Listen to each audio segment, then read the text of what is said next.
नमस्कार मित्रों, कैसे हैं आप सब। आप सभी का हमारे YouTube चैनल जियो जीके में स्वागत है। तो हम लोग पढ़ रहे थे भारतीय राज्य व्यवस्था की ऐतिहासिक पृष्ठभूमि के बारे में, जिसमें लास्ट वीडियो में हमने पढ़ा 1813 का चार्टर अधिनियम, जिस अधिनियम में कंपनी के एकाधिकार को आंशिक रूप से समाप्त कर दिया गया था। अब हम आगे चर्चा करेंगे 1833 का चार्टर अधिनियम। 1833 का चार्टर अधिनियम। तो चार्टर अधिनियम तो हमने इससे पहले वाली वीडियो में देखा। तो आप हमको बताइए कि जो चार्टर एक्ट है, चार्टर एक्ट यानी चार्टर अधिनियम जो है वो इंग्लैंड में बनता था या फिर भारत में बनता था। चार्टर एक्ट जो है वो इंग्लैंड से बनकर आता था या फिर भारत में बनता था। तो आंसर है कि जो चार्टर एक्ट है वो इंग्लैंड द्वारा बनाया जाता था। इंग्लैंड द्वारा एक घोषणा पत्र होता था। इंग्लैंड द्वारा एक घोषणा पत्र होता था जो ब्रिटिश ईस्ट इंडिया ब्रिटिश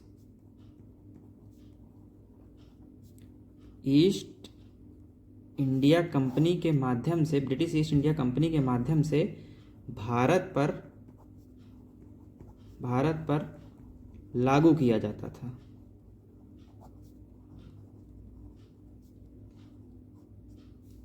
तो ये जो चार्टर एक्ट है वो इंग्लैंड द्वारा बनाया जाता था। एक घोषणा पत्र होता था जो ब्रिटिश ईस्ट इंडिया कंपनी के माध्यम से भारत पर लागू किया जाता था, भारत पर इम्पोज किया जाता था। तो चार्टर अधिनियम, इसी 1833 के चार्टर अधिनियम के साथ ही भारत में ब्रिटिश भारत के केंद्रीकरण की दिशा का प्रारंभ होता है। 1833 चार्टर अधिनियम के ब्रिटिश भारत के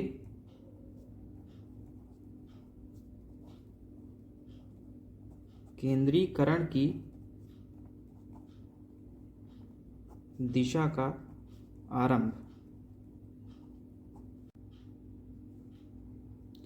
अब केंद्रीकरण में क्या होता है कि भारत में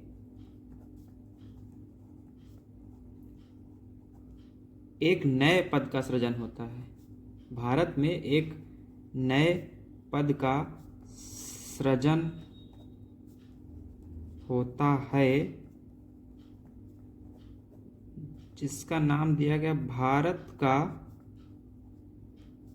गवर्नर जनरल। भारत का गवर्नर जनरल। ये पद का सृजन कहाँ से हुआ?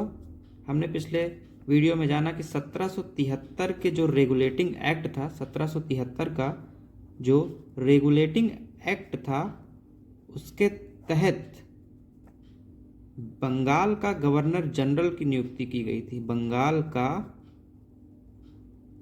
Governor general. अब इस 1833 के चार्टर अधिनियम के तहत बंगाल के गवर्नर जनरल की समाप्ति होती है और भारत के गवर्नर जनरल की नियुक्ति होती है। और तो भारत का गवर्नर जनरल बनने वाला जो पहला व्यक्ति है उसका नाम है विलियम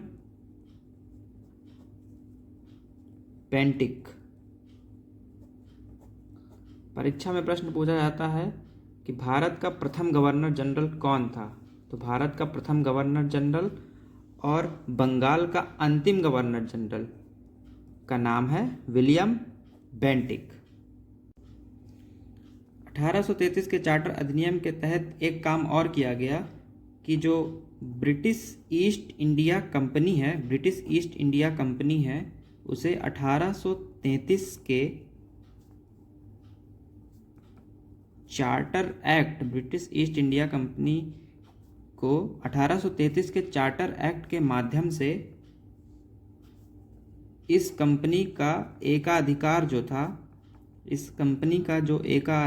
था उसे पूर्ण रूप से समाप्त कर दिया गया।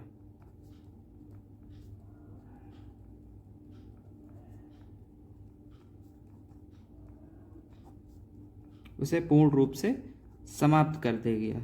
अब भारत में इंग्लैंड की कोई भी कंपनी आकर यहाँ व्यापार कर सकती थी।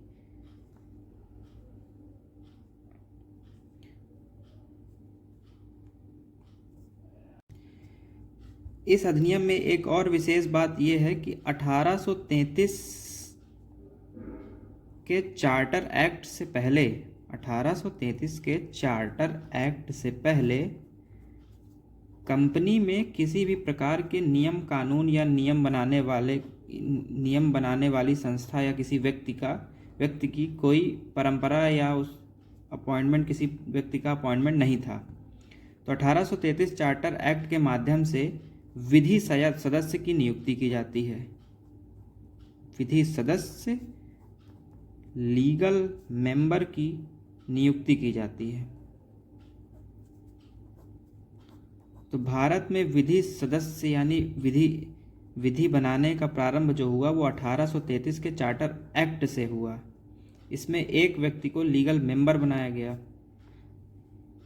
जब विधि सदस्य की नियुक्ति होती है तो इसने देखा कि कंपनी जो है कंपनी में व्यक्तियों की नियुक्ति का कोई आधार नहीं था। कंपनी में व्यक्तियों की अपॉइंटमेंट या नियुक्ति का कोई आधार नहीं था। कंपनी किसी को भी नियुक्ति दे देती थी। तो इस लीगल मेंबर ने इंग्लैंड को एक लिखित पत्र लिखा। उसमें बताया कि कंपनी में किसी भी प्रकार की नियम कानून की कोई व्यवस्था नहीं है।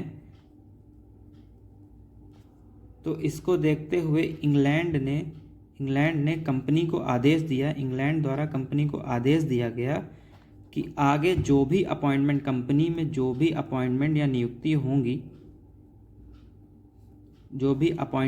नियुक्ति होंगी वो एक परीक्षा के माध्यम से होंगी। उसके लिए एग्ज़ाम की व्यवस्था की जाएगी। तो इसी के तहत सिविल सेवकों के लिए खुली प्रतियोगिता का आयोजन हुआ जो 1853 के चार्टर अधिनियम के माध्यम से लागू किया गया।